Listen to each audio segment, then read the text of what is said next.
Soalnya kalau saya cerita boleh enggak, halal haram, surga neraka, bosen lah Bu, Pak. Ya, udahlah, itu mah udahlah cukuplah gitu. Cuman once kita nggak ngerti ini, kita nanti akan susah selaras dengan hidup gitu. Nanti kita nanti dalam tanda petik ya, terkunci hanya dalam wilayah yang di level rendah, tapi lupa bahwa kita ini sebenarnya bukan itu gitu. Ya, sampai sini oke Ibu Bapak. Menurut Ibu Bapak internet itu meluaskan kita atau menyempitkan kita? Sangat menyempitkan. Karena kita mau suka nggak suka dikontrol oleh algoritma. Titik. Dan algoritma itu hanya memberikan yang kita suka, yang kita nyaman, kita suka, kita nyaman, kita suka, kita nyaman. Jadi semakin kita terjebak dalam algoritma, kita hanya tahu dunia itu hanya sekotak itu gitu, Bu. Udah aja. Gitu intinya. Nah makanya saat kita mulai ngerti ini semua, kita akan melihatnya belajar menggunakan kebijaksanaan. Makanya yang berperan dalam semua kehidupan kita ini, yang Quran selalu menggunakan kata diulang-ulang, gunakanlah akalmu gitu. Nah ini nih. Kadang orang tidak menggunakan akal tapi mengedepankan ego gitu. Nah itu yang sedikit perlu kita regulasi nanti gitu. Berarti pertanyaannya, recording semua amal baik, amal buruk, perilaku apa, semua terrecord di dalam jiwa. Jadi intinya, kualitas hidup kita tergantung ketenangan jiwa kita. Udah itu aja, Bu. Selesai aja udah. Kenapa? Karena semua recording ada di dalam jiwa. Sampai sini oke? Dapat ya? Nah, saya mau kasih analogi lagi. Ibu Bapak, maaf nih. Kalau orang jiwanya off, atau dalam bahasa Quran dicabut, mati nggak dia? Kalau jiwa off, mati nggak dia? Enggak, namanya bobo. Manusia nggak pernah punya masalah dengan apapun dan siapapun, kecuali sama egonya. Titik, udah, nggak ada lagi. Udah. Jadi saat kita benci sama orang, kesal sama orang, bukan benci sama dia, ada problem sama ego kita gitu. Orang yang di luar hanya mengingatkan bahwa dalam jiwamu masih banyak kotoran-kotoran dalam tanda petik. Dan nanti kita ngerti juga sih Ibu Bapak, si jiwa ini nanti gudang kotoran-kotoran memang.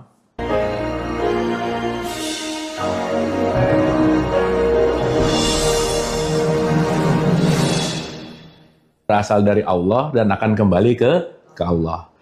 Nah dalam tradisi tasawuf itu juga ada kata-kata yang sangat menarik Ibu Bapak. Awaludin, bagaimana kamu beragama, itu awal mulanya adalah ma'rifatullah. Gitu. Ma'rifat itu artinya kenal sih sebetulnya. Karena bagaimana kita akan mengingat sesuatu kalau kita tidak mengenal sesuatu itu gitu. Bagaimana kita akan menghambakan diri kepada sesuatu yang kita nggak kenal. Gitu intinya. Karena maaf ya Ibu Bapak ya, orang yang sering teriak Allahu Akbar belum tentu kenal sama Allah itu sendiri gitu. Karena boleh jadi kita tahu namanya, tapi nggak tahu esensinya gitu. Makanya yang kemarin saya bahas diulang-ulang bahwa orang yang KTP-nya Islam itu belum tentu Islami gitu. Karena Islam itu hanyalah bagian dari produk identitas aja. Tapi kalau kita bicara dalam konteks Islami itu adalah orang yang beneran menghambakan diri kepada Allah. Nah sekarang pertanyaannya gimana mau menghambakan diri kepada Allah kalau kita nggak kenal Allah itu apa, siapa, dan seterusnya gitu. Itu yang nomor satu. Yang kedua, ini juga yang terjadi dalam apa yang saya riset hampir 14 tahun ini, Ibu Bapak. Kita ngomong dalam konteks rukun Islam aja dulu misalnya. Kita tuh kadang-kadang langsung loncat ke yang nomor 2, tapi nomor satunya kadang-kadang nggak ngerti gitu, Bu. Langsung ngomongin sholat, tapi syahadatnya kadang-kadang di-skip gitu. Karena rata-rata begitu lahir udah langsung bersyahadat, merasa bersyahadat itu hanya dalam konteks ucapan, tapi bersyahadat yang sejati dalam konteks persaksian justru malah nggak terjadi gitu. Makanya syarat mutlak nomor 2 sholat, yang nomor 1 syahadatnya perlu beres dulu gitu. Makanya ya maaf ya Ibu Bapak, orang bisa rajin sholat tapi perilakunya nggak Islami karena jangan-jangan nomor 1-nya nggak beres gitu intinya.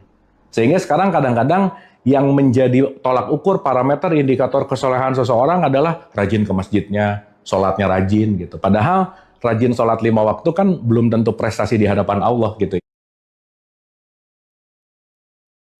intinya. Kenapa? Karena nanti kita ngelihat mana dalam ranah ritual, mana dalam ranah syariat, mana dalam ranah hakikat, itu saya rasa perlu kita kaji agak lebih esensial gitu. Nah jadi mungkin ini kita balik ke pelajaran TK SD nggak apa-apa Ibu Bapak? Kita back to basic gitu boleh ya? Kadang kita tuh udah ngomongin yang langit gitu tapi lupa dasar gitu kira-kira. Jadi kayak saya rasa kita mengakar gitu kepada basic design gitu. Karena boleh jadi kita beridentitas Islam lebih dari 50 tahun, tapi jangan-jangan not even start dalam konteks Islam gitu. Jangan-jangan kita berislam secara identitas, tetapi belum berislam secara kesadaran. Karena Islam itu tidak terletak pada identitas kita, tapi Islam itu terletak pada kesadarannya gitu. Gitu kira-kira. Nah, jadi mungkin hari ini kita kalau mau pakai bahasa modulasi tasawuf awal, mungkin ini adalah pengenalan tauhid awal gitu kira-kira. Jadi kita akan bicara dalam konteks yang namanya tauhid satu lah gitu kira-kira. Oke, Ibu Bapak? Itu jadi diam-diam gini, oke ya? Ini tambah susah atau apa? Tambah susah apa tambah berat ya? Oke, enggak. Pokoknya kan kalau di 20 ayat 2 Quran tuh ada kata-kata ma'angzalna alaikal qur'ana litasqa. Allah membuat ini semua bukan untuk kita jadi susah sih gitu. Jadi kalau menjadi makin susah, yang bikin susah kita sih sebenarnya. Gitu ya. Jadi nanti kita akan mengerti bahwa semakin bertauhid itu sebetulnya kata kuncinya itu semakin selaras gitu. Tauhid. Gitu. Makanya lawan dari tauhid itu namanya jadi musyrik gitu. Dan musyrik ini nggak ada urusannya sama KTP-nya apa, nggak ada sih sebetulnya. Karena kemusyrikan itu lebih kepada sudut pandang, perspektif, keyakinan, dan konteks musyrik itu bukan terletak pada siapanya, tetapi kualitasnya gitu. Gitu kira-kira. Ya, nah, karena kita mau bahas basic banget Ibu Bapak, jadi saya mungkin akan melihat ini dalam beberapa perspektif yang sederhana beginilah gampangannya. Contoh, kalau kita berbicara tentang tauhid, tauhid itu artinya dari kata ahad sebetulnya. Ahad itu artinya adalah esa gitu. Dan esa itu artinya menyatu. Gitu ya. Karena hari ini masih ada yang bilang esa itu satu gitu, bukan. Tapi esa itu adalah menyatu. Gitu. Esa itu adalah sesuatu yang menyatu, sesuatu yang melekat dan nggak pernah terpisah gitu. Makanya kenapa sila pertama menggunakan kata esa bukan satu. Jadi ketuhanan yang maha esa. Jadi ketuhanan yang selalu menyatu gitu. Kenapa? Karena tidak akan ada terpisah antara pencipta yang diciptakan, itu nggak mungkin terpisah gitu. Gitu ya. Sehingga nanti kita akan mengerti begini. Saya mungkin pakai analogi-analogi untuk memudahkan. Kalau kita menganalogikan Allah itu adalah maha ruang, gitu ya, maha ruang, maka segala sesuatu yang diciptakan pasti ada dalam ruangannya. Itulah kenapa sering diulang-ulang bahwa Allah itu dekat. Betul ya, Bu? Jadi kalau Allah itu dekat, berarti ilaihi roji'un itu lagi kembali ke tempat yang dekat atau yang jauh? Yang dekat. Berarti kalau Allah itu ilaihi roji'unnya dekat, lebih dekat dari urat leher, berarti Allah tidak berbicara letak geografis di mana dia ada. Betul nggak, Bu? Sip. Makanya kalau Ibu Bapak tadi ngomongin alumni haji, kan Allah nggak nongkrong di Ka'bah gitu ya. Di situ gitu, di Mekah, diam di situ menuju Allah. Kan nggak gitu poinnya. Tetapi itu adalah perjalanan, meningkatkan kesadaran, salah satu ritual yang dalam tradisi Islam disebut haji, bukan nyari Allah di sana, bukan sebetulnya. Karena mau di sana maupun di sini, ya nggak ada keterpisahan dalam konteks ruang dan waktu gitu. Karena kenapa? Dia lebih dekat kepadamu dari urat leher. Berarti segala bentuk apapun ngomongin dia ini adalah sesuatu yang dekat. Gitu. Berarti kalau kita mau ilaihi roji'un, datanglah ke tempat yang dekat. Pertanyaannya, tempat yang paling dekat sama kita di mana, Bu, Pak? Yang paling dekat sama kita siapa? Diri sendiri gitu. Maka orang yang tidak mengenal diri sendirinya nggak mungkin mengenal Allah. Sementara si diri sendiri ini kadang-kadang lupa untuk dikenali karena terlalu sibuk menilai orang lain misalnya. Terlalu ngurusin urusan orang, rese banget sama keyakinan orang gitu misalnya. Sehingga faktor eksternal yang lebih besar daripada faktor internal akan membuat kita jadi tidak mengenal diri gitu. Makanya pembelajaran dalam hidup yang nggak akan pernah bisa selesai itu adalah terus-menerus dalam mendekat, terus-menerus dalam mengenal diri. Jadi ini mau pakai dalam perspektif manapun, ujung-ujungnya adalah mengenal diri. Nah, mengenal diri, keluarlah pertanyaan, who am I? Siapa sih aku gitu? Betul nggak, Bu, Pak? Berarti kalau mau mengenal diri kan mengenal aku tuh siapa gitu. Pertanyaan. Ibu Bapak kalau ditanya siapa Anda, yang Ibu Bapak jawab apa? Ferry, nama. Betul ya? Pertanyaannya nama diri aku bukan? Ini jadi diam-diam gini, Bapak. Angel. Betul nggak? Yang jangan-jangan jawaban tentang who am I itu bukan I, tapi sesuatu yang terasosiasi dengan I. Jadi nanti kemusyrikan itu adalah ketika kita mengasosiasikan diri kita selain dengan diri kita yang sejati gitu. Sip ya? Oke ya? Oke. Gampangannya begini. I itu adalah sesuatu yang sering disebut sebagai yang namanya fitrah. Fitrah itu sesuatu yang nggak pernah berubah. Makanya kalau di Quran di surat 30-30, di surat Ar-Rum ayat 30, itulah fitrahku yang tidak ada mengalami perubahan. Itulah dirimu yang sejati. Jadi diri yang sejati adalah sesuatu yang nggak pernah berubah. Sehingga nanti kita akan ngerti klasifikasi diri kita ini, bagian mana yang berubah, bagian mana yang tidak berubah, bagian mana yang sejati, bagian mana yang ilusi. Karena nanti urusannya cuma ada dua, Bu, Pak. Ada hidup dan ada drama hidup gitu. Oke? Tiap hari Ibu Bapak sering ngasih makan hidupnya atau sering ngasih makan drama hidupnya yang mana? Nah, jadi banyak drama hidupnya. Kan drama hidup bukan hidup, betul nggak? Dan nanti kita ngerti bahwa segala drama yang di luar tergantung bagaimana menyikapinya dari dalam gitu. Sehingga nanti kita ngerti bahwa, oh oke, ini dalam konteks yang namanya mana drama, mana hidup, mana yang fitrah, mana yang non-fitrah, kita mulai belajar untuk mengenali diri. Kenapa? Karena hari ini saat tidak menyadari siapa dirinya yang sejati, pasti dia akan terombang-ambing kepada sesuatu yang tidak sejati gitu. Mau itu nama, mau itu harta, mau itu jabatan. Orang yang mengasosiasikan dirinya adalah jabatannya, begitu jabatannya selesai, merasa hidupnya selesai gitu. Orang yang mengasosiasikan dirinya dengan gelarnya, begitu gelarnya nggak ditulis di undangan, marah gitu misalnya. Orang yang mengasosiasikan dirinya dengan pangkatnya, begitu pangkatnya habis, selesai, hidupnya juga merasa selesai gitu. Sip ya? Makanya nanti kita mengerti bahwa tauhid atau ahad adalah melepaskan semua asosiasi-asosiasi yang bukan aku sejati, kembali kepada dirimu yang sejati. Makanya la ilaha illallah. Tidak ada asosiasi kecuali Allah itu sendiri gitu. Oke, Ibu Bapak? Sip ya? Oke, nah sekarang kita ngelihat dulu dari konteks yang paling simpel dulu gitu. Supaya nanti, oh seenggaknya aku tahu bahwa aku ini apa, bagiannya apa, ada who am I, nanti ada what am I. Karena kalau who itu lebih kepada siapanya, kalau what itu kepada apanya gitu. Sehingga nanti kita akan ngerti bagian diri kita mana sih yang jadi banyak drama gitu intinya. Karena saat kita lebih banyak dramanya, ya kita lagi nggak hidup sih sebenarnya. Hari ini banyak orang yang lupa sama hidupnya karena terlalu sibuk dengan situasi hidup gitu. Dan situasi hidup itu yang membuat dirinya merasa nggak hidup. Makanya Ibu Bapak saya kasih contoh ya, kemarin pas ngomongin di tempat teman-teman anxiety, banyak orang anxiety pengen mengakhiri hidupnya. Padahal mereka pengen mengakhiri masalahnya sebenarnya, bukan hidupnya. Tapi dipikir bahwa masalah itu adalah hidupnya, dipikir begitu hidupnya selesai, ya nggak apa-apa juga. Tapi poinnya adalah bukan mengakhiri hidup, tapi mengakhiri situasi hidup yang namanya masalah gitu. Karena masalah itu nanti asosiasi dengan diri kita. Maka saat kita terasosiasi dengan apapun yang selain dengan fitrah, itu pasti chaos gitu. Ya, sampai sini oke Bu, Pak? Dapat ya? Oke. Ini oke Ibu Bapak? Oke. Nah, wajahnya oke, tapi oke. Oke, kita lagi belajar disasosiasi gitu. Supaya Allah tuh nggak cuma ngomong gitu loh Bu, Pak. Nggak cuma alif lam lam ha gitu, nggak gitu. Ya nggak apa-apa juga sih.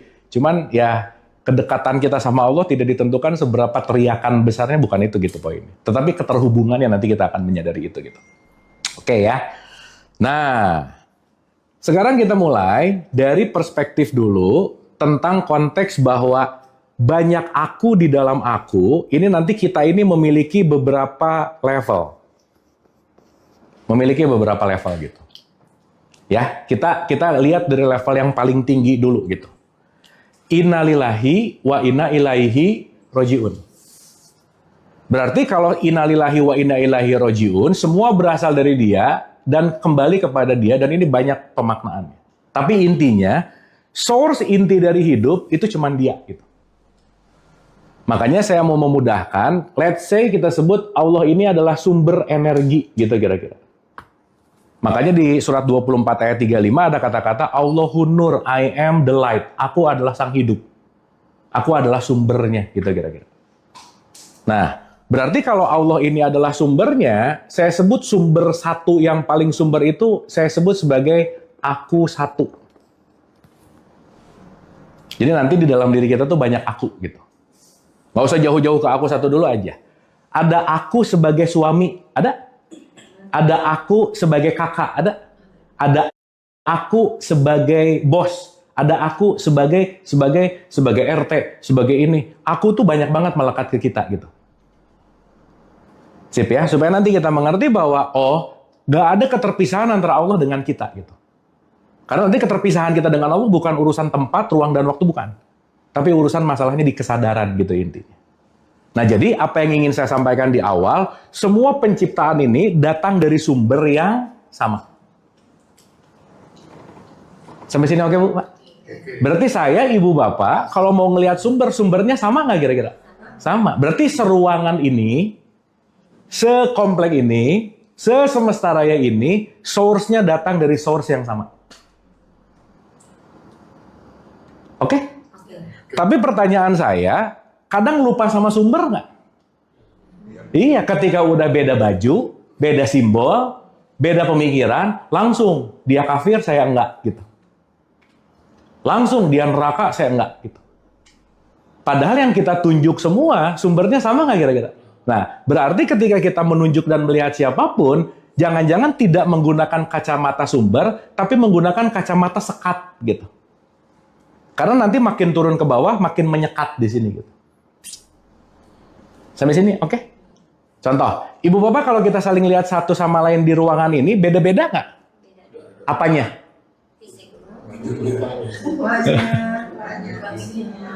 Hah? Oke, tapi kalau kita ngelihat bahwa segala semua yang ada di ruangan ini sumbernya sama, kita melupakan fisiknya, melupakan apapun, tapi aku melihat manusianya gitu, betul nggak? Yes. Kadang kita lupa lihat manusianya, langsung ngelihat ke orangnya. Atau gini, kita ini orang apa manusia, Bu, Pak?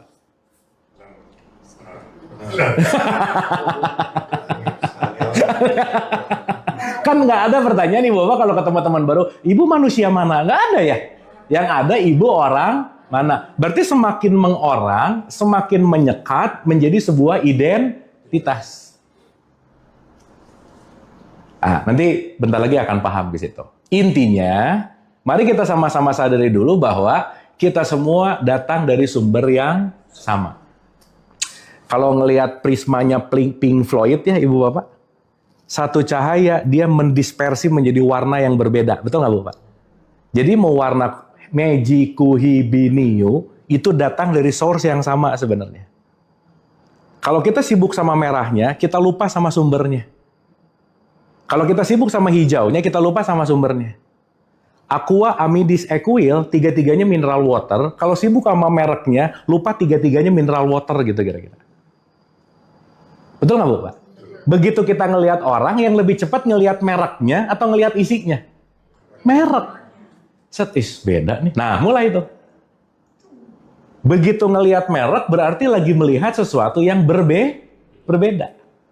Nah, nanti kita ngerti bahwa salah satu hukumnya Tuhan, hukumnya Allah, kita diciptakan berbeda-beda. Jadi hidup bukan untuk menyeragamkan, tapi mempersatukan. Jadi kalau konteksnya mempersatukan, berarti yang berbeda, tapi punya dalam konteks yang namanya persatuan gitu. Nah, yang egonya tinggi, nggak pengen beda, pengennya seragam gitu intinya. Sehingga ketika kita mau menyeragamkan hidup, kita lagi ngelawan hukum semesta sebenarnya. Karena pada dasarnya hidup itu pasti berbeda-beda. Sampai sini oke, Bu? Berarti kita sumber yang menampil dengan penampilan yang berbeda. Betul nggak? Iya. Kita ini semua adalah lautan. Begitu lautan jadi ombak, itu jadi beda nama tuh. Padahal ombak bagian dari lautan nggak kira-kira? Yes. Begitu mengombak, dia menampil gitu intinya. Dah. Nah, jadi si aku satu ini kita sebut the true source atau yang disebut sumber. Dan mohon maaf banget ya ibu bapak kira-kira agak susah terbuka open mind, susah sih nerima ini pasti. Tapi kita perlu untuk belajar gitu. Karena saat kita udah dikotakan bahwa yang benar ini, yang salah ini, yang benar, yang nggak benar ini, yang semuanya udah dalam kotak yang kita sadari bahwa kita punya limitasi gitu. Makanya nanti kita ngerti bahwa saat kita mulai memperluas sudut pandang kita akan melihat bahwa segala sesuatu bentuk yang terlihat itu kalau di Al-Baqarah 115, kemana saja kamu menghadap, di situ wajahnya Allah. Oke Bu, Pak? Sip ya? Jadi kalau kita ngelihat Allahnya, kita nggak punya kesempatan untuk menghina gitu. Kalau kita ngelihat Allahnya, kita nggak punya kesempatan untuk merendahkan siapapun. Meskipun ya kalau ngelihat orang nyebelin, rada susah ngelihat Allah di orang nyebelin sih. Ya udah sih ya gitu. Allah gini-gini banget gitu. Padahal semua adalah sumbernya sama. Gitu. Jadi kalau di aku satu, udah nggak ada nama, udah nggak ada status, kita semua sumber. Itu di aku satu. Nah, si aku satu ini dari big source memercik nih Bu, Pak. Memercik nih ceritanya. Jadi sebuah percikan. Percikan itu dalam bahasa Quran disebut ruh. Maka di surat 32 ayat 9, aku tiupkan ruh. Di situ kalimatnya bukan aku ciptakan, tapi ditiupkan. Berarti bagian dari nggak Bu? Pak? Bagian dari.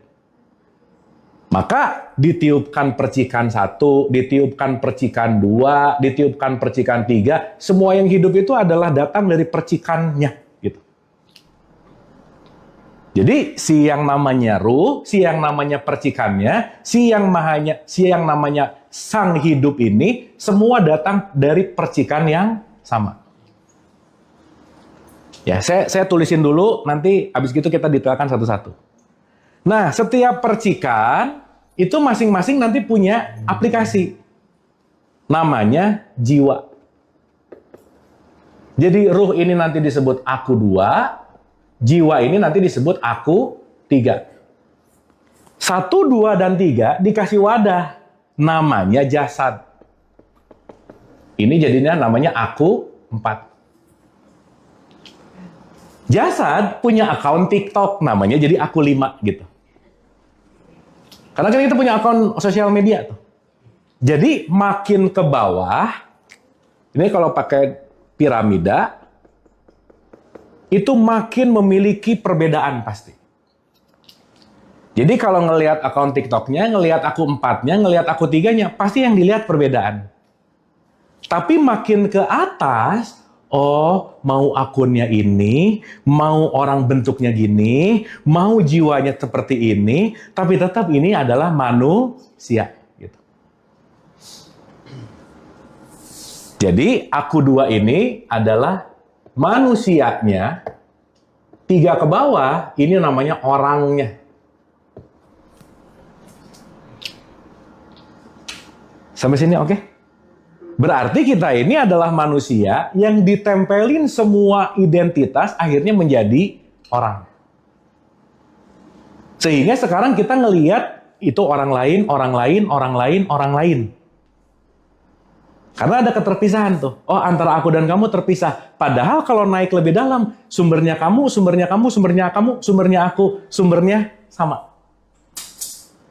Makanya yang banyak konflik pasti di level-level di sini nih. Di level paling bawah. Kenapa? Makin ke bawah, makin tersekat. Makin ke atas, makin menyatu. Makanya kalau ngomongin keorangan, identitas, potensi berantemnya tinggi, gitu kira-kira. Sampai sini oke, Bu, Pak? Sip ya? Nah, sekarang kita pakai contoh yang lebih gampang, Bu, Pak. Yuk. Kita ngelihat seseorang, secara yang paling mudah yang langsung kita lihat fisiknya nggak Bu, Pak? Yes. Berarti pertanyaan saya, kalau dari ini semua, yang tertampak sama panca indera dan yang tidak tertampak sama panca indera, yang lebih banyak yang tertampak atau tidak tertampak? Tidak tertampak. Nggak tertampak. Karena ibu bapak ngelihat kulitnya, ngelihat kepalanya, betul? Ngelihat pikirannya nggak? Ngelihat emosinya nggak? Ngelihat sikap hatinya nggak? Ngelihat niatnya nggak? Banyak hal yang kita tidak lihat dan kita tidak bisa nilai dari hanya tampakan fisik gitu. Betul nggak Bapak? Berarti yang terlihat sangat mudah itu hanya bagian kecil dari diri kita gitu.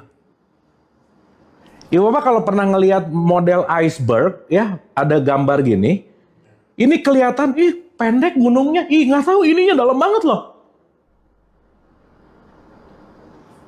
Sementara, mohon maaf nih, yang kelihatan ini cuma 0,1%, yang tidak terlihat 99,9%.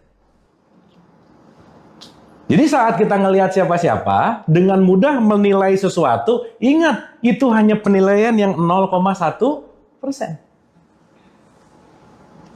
Jadi sebenarnya yang tertampak sama yang tidak tertampak lebih banyak yang mana?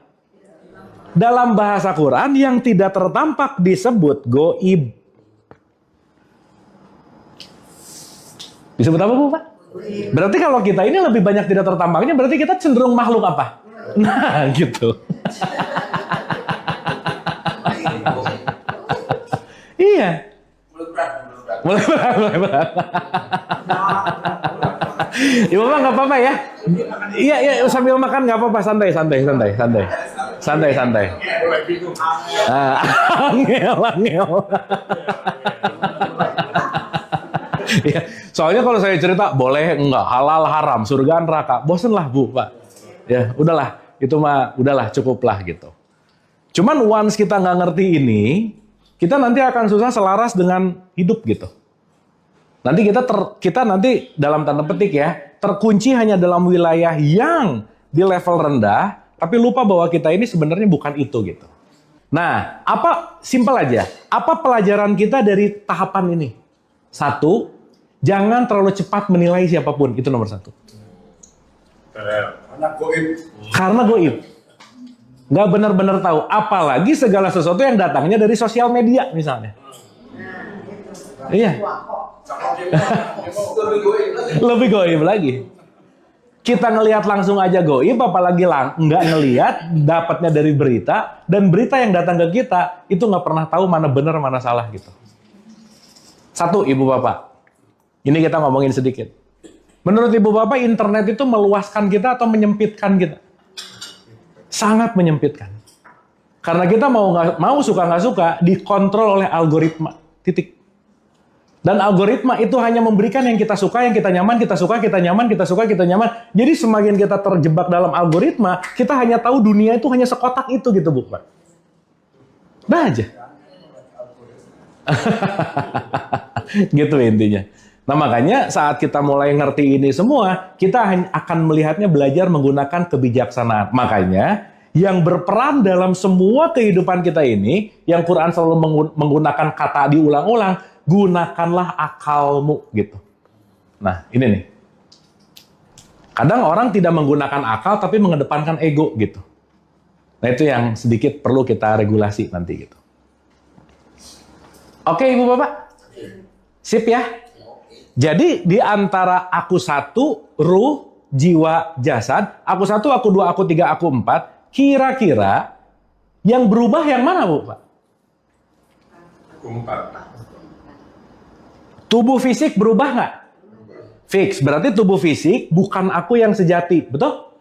Karena ini mah kendaraan aja. Dah, ini mah cuma kendaraan aja udah. Sip ya? Aku 3 berubah nggak? Berubah. Karena aku 3 ini isinya pikiran, perasaan, emosi. Berarti jangan lupa Ibu Bapak, setiap pikiran yang mampir ke kehidupan kita itu cuma tamu. Perasaan yang mampir ke kehidupan kita bukan diri kita, itu tamu. Maka pikiran, perasaan, emosi, semua yang datang berupa pikiran, perasaan, dan emosi, itu easy come, easy go. Easy come, easy go. Ibu Bapak pernah nggak begitu bangun pagi happy, begitu lihat berita jadi bete? Oh sering. Berarti Ibu Bapak yang happy atau yang bete? Happy mestinya. Loh, Pagi-pagi happy. Lihat berita jadi bete. Nerima transferan happy lagi misalnya. Bisa nggak? Berarti happy, bete, kesel, marah, benci itu berubah-ubah nggak? Itu bukan diri kita. Itu adalah kondisi jiwa kita. Oke? Oke sampai sini? Karena kalau itu diri kita, berarti kalau lagi bete, seharian bete. Nggak ada orang yang 24 jam bete, nggak ada yang kuat, Bu. Nggak ada orang yang 24 jam marah, nggak ada yang kuat. Ya, saya kemain sih, kecuali ibu-ibu. Ya, saya ngikutin bapak-bapak lah pokoknya ya. Saya ngikut lah pokoknya. Oh, kalau ibu-ibu kekuatannya memang beda sih, Pak. Iya, memang beda sih. Sip ya? Jadi kalau mau pakai analogi, jiwa kita itu kayak awan. Awan hitam, lewat. Putih, lewat. Hitam, lewat. Nah, kita yang sejati itu langitnya. Yang menyaksikan semua awan yang lewat gitu. Jelas Ibu Bapak? Itu yang aku duanya. Itu aku dua. Aku dua tuh langitnya. Jadi bete lewat, Bete lewat. happy lewat. Jadi Ibu Bapak kalau lagi bete dan tidak mengentertain bete untuk tinggal, bete lewat sebentar lagi. Cuman begitu bete, login. Ngelok, nyangkut. Nyangkut. Jadi lama di situ. Gitu. Tapi rata-rata bukan login sih, subscribe lagi habis gitu ya. Di subscribe si BT-nya. Jadi BT mulu gitu. Jelas ya? Dah, saya mau mempersempit dulu. Berarti pikiran itu aku bukan? Bukan. Bukan. Nah, inilah nanti kalau dalam tradisi Islam, aku yang menyaksikan. Makanya aku bersaksi. Orang baik. Orang baik. Jelas ya? Dah, saya kasih analogi dulu sebelum masuk ke situ. Ya Bapak, kita belajar yang praktikal supaya habis ini kita bisa praktekin, nggak apa-apa ya? Supaya bukan hanya jadi knowledge gitu. Karena urusan-urusan ini kalau nggak dilatih nggak akan ada perubahan, Bu, Pak. Nggak akan ada aja. Jadi kalau sekarang nambah pengetahuan tapi tidak melatih dalam kebiasaan, karena perubahan datang dari kebiasaan lama yang hilang. Dah, selesai. Karena saat kebiasaan lama dipakai terus sampai sekarang, usia nambah tapi nggak makin dewasa gitu. Karena kebiasaan lama yang dipakai terus gitu. Nah, PR kita adalah bagaimana kebiasaan lama terupdate gitu. Gitu ya. Makanya menua pasti, mendewasa pilihan. Nggak semua orang tuh menua semakin dewasa. Belum tentu. Belum tentu. Makanya orang tua belum tentu lebih dewasa dari orang yang belum tua misalnya. Dewasa apa itu? Definisi dewasa itu artinya hidupnya semakin tidak banyak konflik. Bukan nggak ada masalah. Definisi dewasa adalah lebih menerima kenyataan, apa yang terjadi lebih diterima. Bukan ditolak gitu. Karena gini, Ibu Bapak, saya langsung straight to the point aja ya. Kalau ditanya, Allah itu apa sih? Gitu ya, supaya gampang nih ya. Satu aja, Allah itu adalah realitas atau kenyataan. Selesai. Pertanyaan. Realitas sering tabrakan dengan jiwa kita karena jiwa kita punya ekspektasi. Berarti kalau ekspektasinya lebih besar dari realitas, ini yang namanya masalah. Jadi Bu, maaf ya, hidup tuh masalah nggak banyak, cuma satu. Apa yang aku inginkan nggak kejadian, selesai. Betul nggak? Jadi apa yang aku inginkan nggak kejadian, kita sebut sebagai masalah. Pertanyaannya, kejadian nggak bisa kita rubah, justru yang perlu kita rubah adalah keinginannya. Ekspektasinya. Jadi Ibu Bapak jangan berharap orang lain berubah, nggak bisa. Mending yang diberesin ekspektasi kitanya. Berarti kalau orang sakit hati, bete dan lain-lainnya, too much expectation, selesai. Makanya nanti Tauhid itu mengajarkan don't look up, don't look down. Nggak usah melihat gimana keren banget, nggak usah melihat di tengah-tengah aja. Kenapa? Mengidolakan bisa jadi kecewa. Merendahkan juga pasti kecewa gitu. Karena kenapa? Urusan kekecewaan dalam hidup bukan pada faktor eksternal, tapi pada yang namanya ekspektasi. Dan ekspektasi diproduksi di jiwa masalahnya. Gitu. Sehingga hari ini banyak orang yang pengen merubah keadaan, tapi lupa merubah penerimaan. Saat diterima, maka akan berubah. Jadi kata kuncinya sebetulnya lebih menerima daripada ingin mengubah realitas gitu. Oke, Ibu Bapak? Nah, dikit lagi, Islam itu nerima realitas 100%, itu namanya Islam. Jadi orang yang Islam itu bukan orang yang rajin ke masjid, rajin puasa, bukan. Itu syariatnya iya. Tetapi orang yang memiliki kualitas Islam adalah apapun kenyataannya, aku terima, titik. Jadi kalau tipikal orang-orang nih ya yang dikit-dikit, aku nggak terima, nah itu nggak Islam banget udah pasti. Nggak terima nih, nah udah pasti.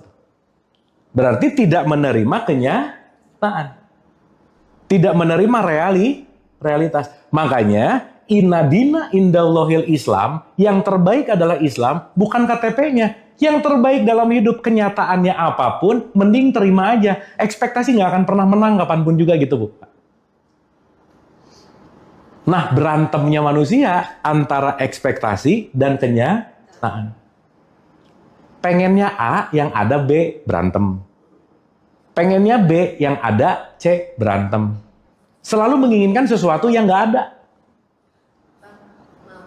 Kalau ekspektasi itu kan harus, kalau kita punya ekspektasi, berarti kita punya kemauan gitu ya. Tuh. Kemauan itu harus terjadi, apapun nanti yang nanti akan datang hasilnya, sebenarnya bisa kita ikhtiarkan. Tapi kalau terjadi seperti ini akhirnya Nggak bisa. kita harus menerima. Betul. Berarti PR kita bukan pada hasil, tapi pada prosesnya.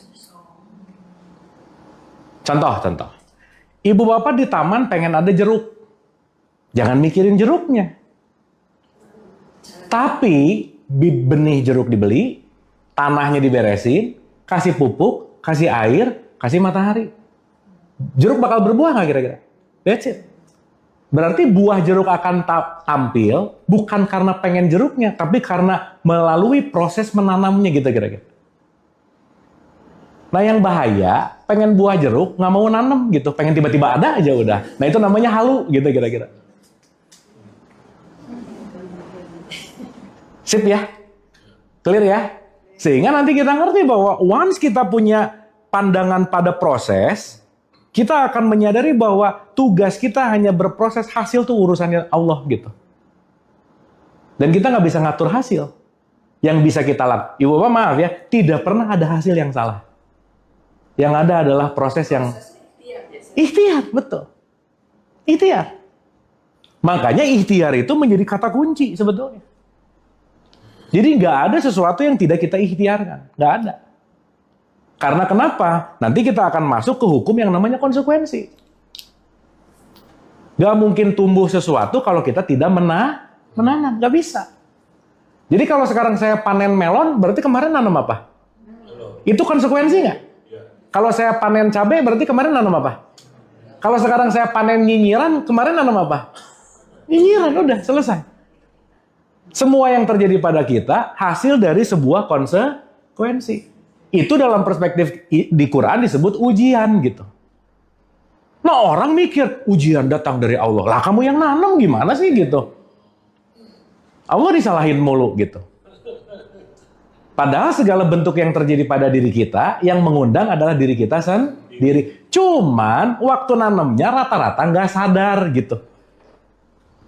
Jadi bangun tidur nanam cabai nggak sadar. Begitu cabainya berbuah kaget, buset ada buah nih gitu.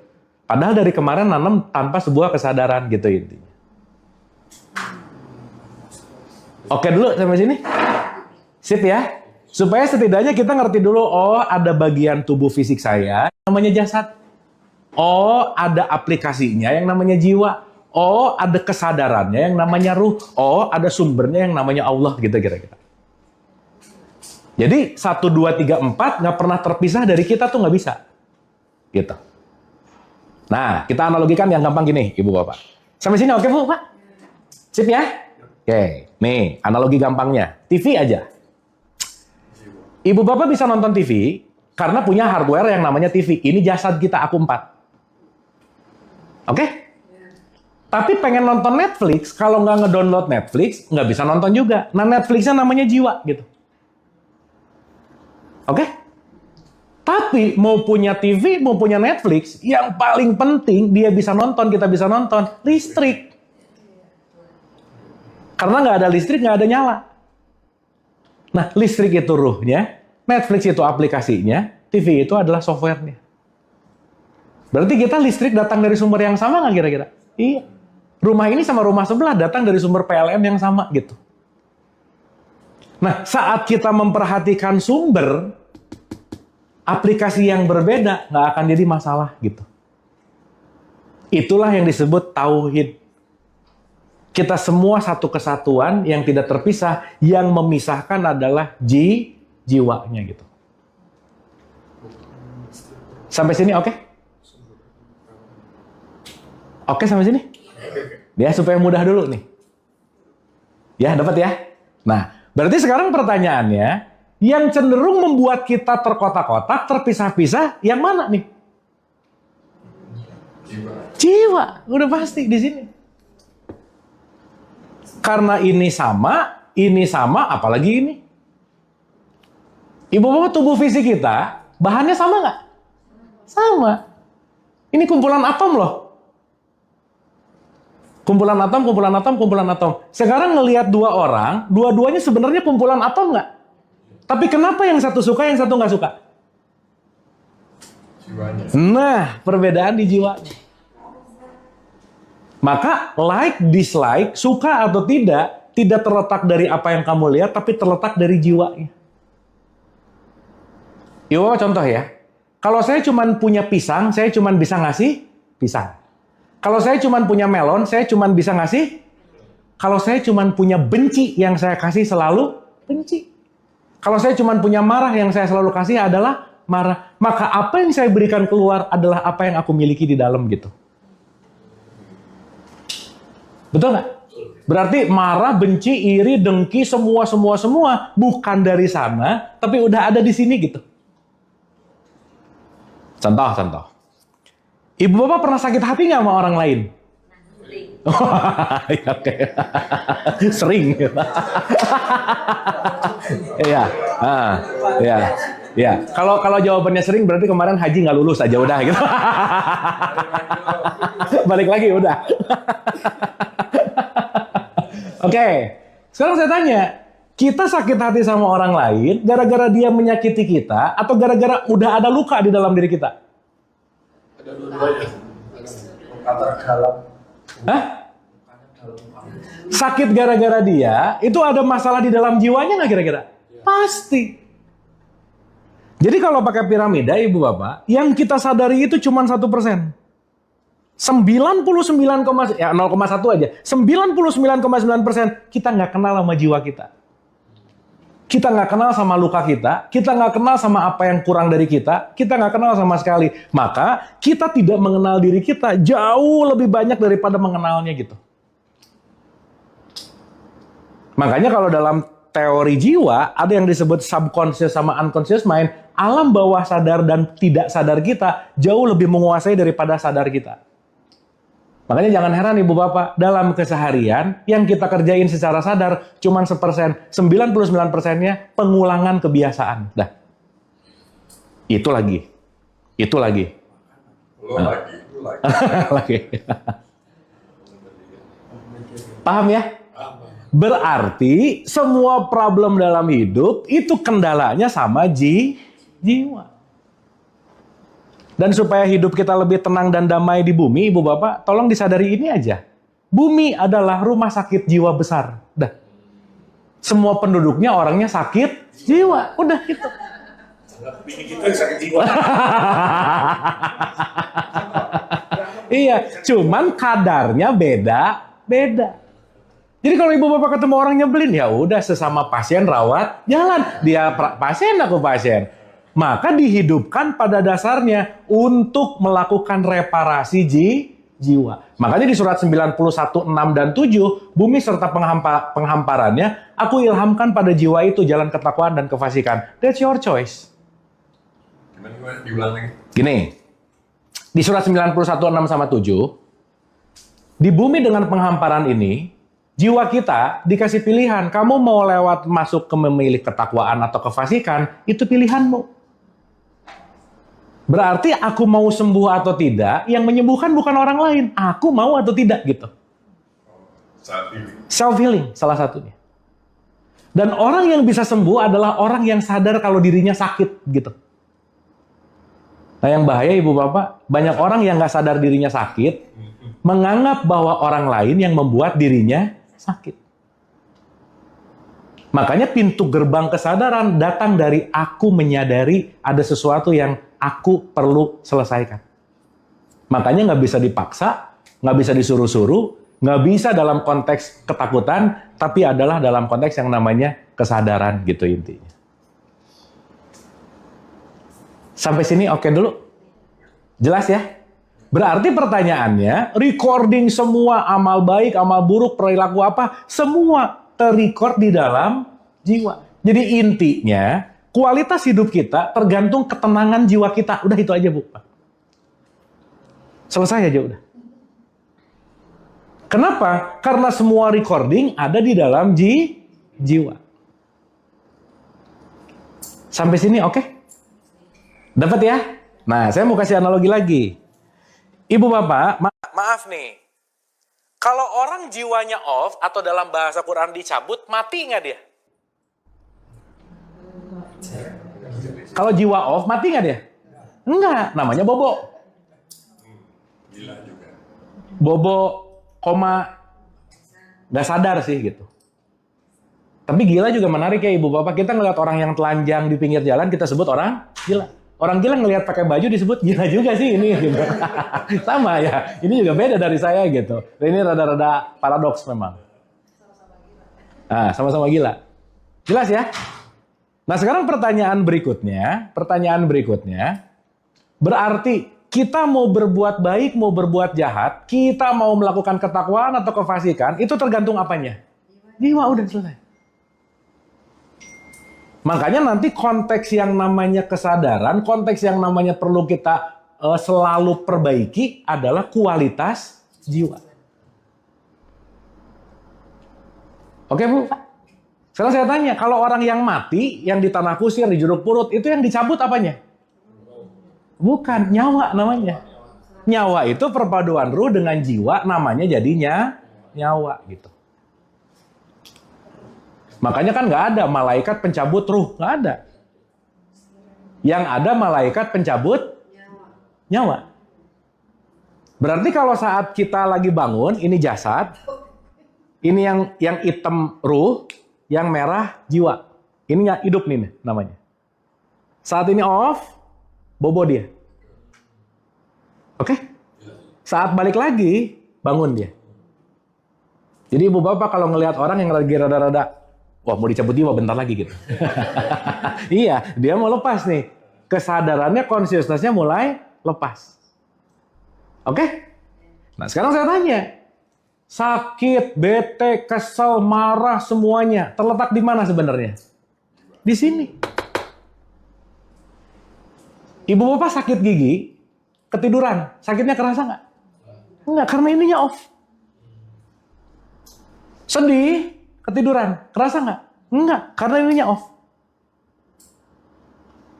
Maka nanti kita akan mengerti konteks yang namanya jiwa ini, inilah konteks yang nanti kita akan selalu perbaiki, perbaharui supaya apa? Merubah dan membawa jiwa kita dalam wilayah yang spesifik disebut jiwa yang tenang. Gitu kira-kira. Nah, di 89 ayat 27, ya ayat Tuhan nafsul mutmainah. Wahai jiwa yang tenang. Nah.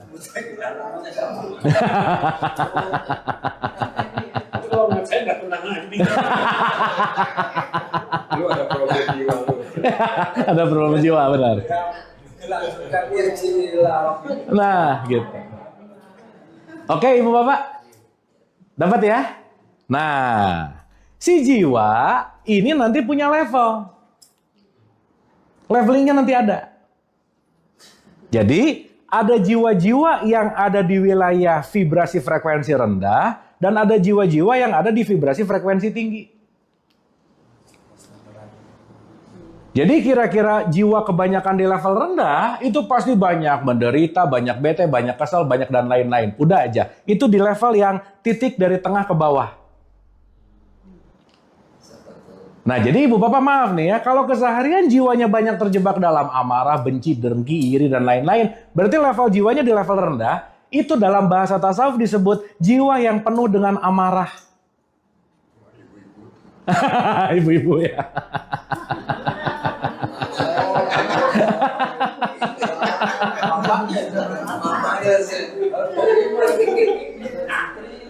Jelas ya? Karena rata-rata kita nggak sadar kalau lagi ada di wilayah amarah. Tergantung restoran. Tapi ibu bapak mohon maaf nih. Berarti PR sebenarnya kita datang hidup untuk memperbaiki jiwa nggak kira-kira? Iya. Maka jiwa akan saling diperbaiki dengan jiwa yang lain. Maka ibu bapak, guru terbesar buat jiwa itu yang akan menjadi pasangan kita udah pasti. Makanya disebut soulmate gitu. Pasti gitu. Makanya kesulitan-kesulitan tertinggi dalam hidup pasti datang dari orang terdekat aja udah fix. Pasti itu mah. Udah nggak akan ada bandingannya, nggak akan ada. Iya. Nggak ketemu udah. Betul. Makanya kenapa kalau saya sebut hidup ini adalah sekolah, pernikahan itu universitas sekolah tingginya.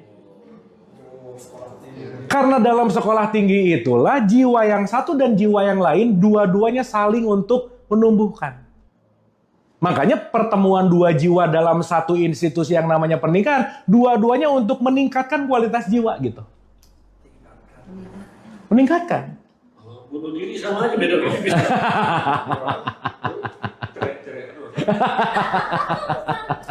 Jelas ya? Makanya ibu bapak nanti kalau kita ngerti ini, kita tuh nggak pernah jauh-jauh loh. Problem in life itu pasti datang dari ring satu aja udah. Pasti gitu. Yang jomblo? Ya, yang jomblo belum aja sih kayaknya. Ribut lagi. Ribut lagi. Iya. Iya. Iya. Betul. Makanya kalibrator jiwa kita yang paling terdekat adalah nggak ada jauh lagi. Intinya adalah pasangan dan anak itu pasti akan membuat jiwa kita tumbuh gitu. Itu aja. Makanya ibu bapak salah satu jiwa yang lebih tumbuh adalah lebih sabar. Berarti kalau kita mau sabar perlu orang nyebelin nggak kira-kira? Ya udah selesai.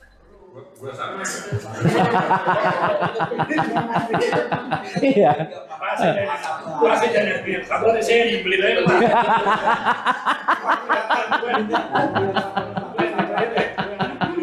Iya, makanya hukum tertinggi, pasangan yang terbaik itu pasti pasangan yang terbalik, udah pasti aja. Fix. Fix gitu. Kenapa? Karena dua-duanya kalibrasi jiwa untuk sama-sama bertumbuh gitu. Nah ibu bapak maaf nih ya, kalau jiwa kebanyakan di level amarah di level rendah jiwa, bahasa Qur'annya disebut nar, itulah yang disebut neraka gitu. Gini. Pernah dengar kata neraka nggak?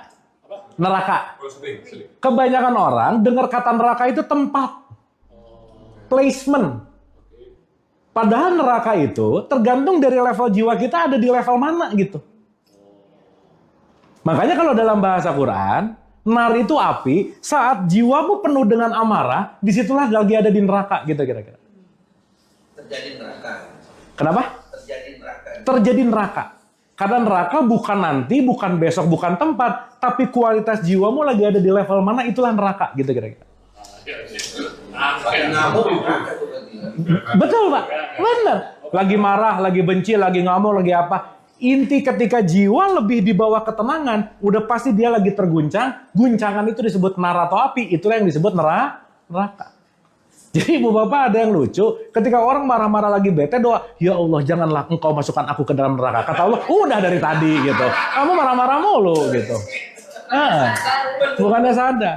Makanya Nabi Muhammad bilang, baiti janati. Jadikanlah rumah sebagai surga. Apa maksudnya? Jadikanlah rumah at least di level pertengahan yang disebut mutmainah. Maka mutmainah ke atas ini disebut surga. Tapi nanti kalau kita meninggal itu ada apa?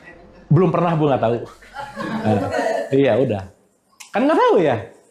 Itu ya udah next on lah, gitu kira-kira. Tapi maksud saya, daripada sibuk yang nanti, jangan-jangan ini terjadi pada saat ini, concernnya adalah di sini sekarang, saat ini. Contoh, Ibu Bapak, maaf ya. Katakanlah sekarang disebut dunia, nanti disebut akhirat. Katakanlah begitu. Sekarang saya tanya, akhirat tergantung dunia nggak? Iya. Jadi yang primer dunia atau akhirat? Dunia. Kenapa di sini nanam? Akhirat itu panen. Di sini nanamnya nggak beres, di akhirat nggak akan dapat apa-apa juga. Zong. Jadi sekarang kadang-kadang ada yang mikir, nggak apa-apa lah di dunia ini kere lah, apa yang penting nanti di akhirat lebih kere lagi pasti gitu. Fix. Nggak ngapa-ngapain. Karena mindsetnya nanti semoga lebih baik nanti. Seakan-akan akan ada keajaiban, akan ada sesuatu yang berubah. Lupa bahwa segala bentuk nanti tergantung apa yang kita lakukan hari ini gitu. Makanya ini semua mengajarkan bahwa tadi betul. Ya. Surat 53 ayat 39, kita hanya akan mendapatkan apa yang kita usahakan. Makanya ibu bapak waktu haji pasti ada sa'i. Sa'i itu artinya apa? Usaha. Usaha gitu. Karena nggak akan ada orang yang mendapatkan hasil tanpa menanam. Nah, kenapa kita bahas ini dulu? Supaya nanti kita ngerti bahwa concern utama hidup kita sebetulnya bukan ke sana, tapi ke sini gitu loh, Bu. Ke diri sendiri. Makanya saya selalu mengulang-ulang nih ya. Manusia nggak pernah punya masalah dengan apapun dan siapapun kecuali sama egonya. Titik. Udah, nggak ada lagi. Udah. Jadi saat kita benci sama orang, kesal sama orang, bukan benci sama dia. Ada problem sama ego kita gitu. Orang yang di luar hanya mengingatkan bahwa dalam jiwamu masih banyak kotoran-kotoran dalam tanda petik. Dan nanti kita ngerti juga sih, Ibu Bapak, si jiwa ini nanti gudang kotoran-kotoran memang. Karena nanti kita ngerti juga bahwa setiap jiwa manusia, setiap jiwa kita, pasti banyak intervensi pihak eksternal. Sehingga nanti kita tidak melihat seapa adanya, tapi melihat seapa akunya gitu.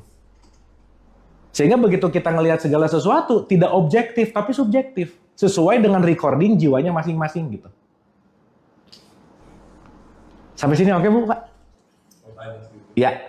Kalau itu kan ada yang di bawah, ada yang di atas. Ya. Kalau dua-duanya udah di atas, nggak ada masalah lagi dong jadinya. Dua-duanya siapa misalnya? Suami istri tadi. Oh iya. Tadi ada yang satu yang di bawah, satu di atas. Kalau dua-duanya udah di atas, sudah nggak ada masalah lagi. Kan makin atas, ini nggak pernah selesai sih, Pak. Oh, bergerak terus. Bergerak terus. Itu baru saya mau tanya, selesai nggak ujungnya? Nggak ada sih. Nggak ada. Karena ini never ending.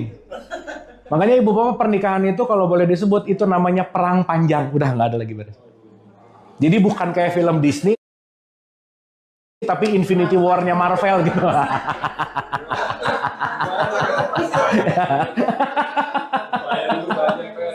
Iya, udah aja. Makanya jangan nyari selesai, jangan. Nggak akan pernah ada. Yang penting menikmati prosesnya. Nah, dari tadi mau nanya, ujungnya ada selesainya nggak nih? Kamu tadi belum selesai kan? Iya. Ada selesainya nggak? Nggak ada. Nggak ada. Nggak mungkin. Nggak mungkin. Juga sama ya. Kenapa? Nanti yang diganti nggak sama juga. Gini. Nah, nih, menarik. Bagus nih. Pertanyaan bagus banget. Nah, gini, Bapak kita agak dalam ke sini.